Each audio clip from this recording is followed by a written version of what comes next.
2 tractor जप्त, महसूल विभागाची तिसरी कार्यवाही. महसूल विभागाच्या पथकाकडून अवैध रेती वाहतूक करणारे 2 ट्रॅक्टर जप्त. दिनांक 24 एप्रिल 2025 रोजी सकाळच्या सुमारास अंदाजे 5:30 वाजता मौजा राळेगाव शिवारामध्ये अवैध रेती वाहतूक करणाऱ्या 2 ट्रॅक्टरवर महसूल विभागाच्या पथकाने संयुक्त कारवाई करत त्यांना जप्त केले.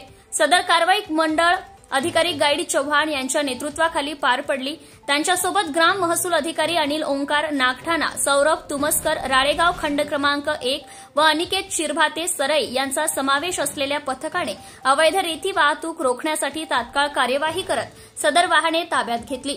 जप्त करण्यात आलेल्या ट्रॅक्टरपैकी एक ट्रॅक्टर क्रमांक MH40 BJ 4425 असून त्याचे मालक विजय मारुती पवार आहेत. दुसरे ट्रॅक्टर क्रमांक MH27 L5904 असून त्याचे मालक पुरुषोत्तम वाघाडे आहेत. सदर दोनही वाहने दंडात्मक कारवाईसाठी तहसील कार्यालय राळेगाव येथे नेण्यात आली आहेत. अवैध रेती उत्खनन व वाहतूक ही पर्यावरण व नैसर्गिक साधन संपत्तीला हानी पोहोचवणारी गंभीर समस्या असून महसूल प्रशासन यावर सतत लक्ष ठेवून आहे. या कारवाईमुळे महसूल विभागाच्या कार्यक्षमतेची आणि कायदा अंमलबजावणीतील तत्परतेची पुन्हा प्रचिती झाली आहे. तहसील प्रशासनाने यापुढेही अशा प्रकारच्या बेकायदेशीर कृत्यांवर कठोर कारवाई करण्याचा इशारा दिलाय.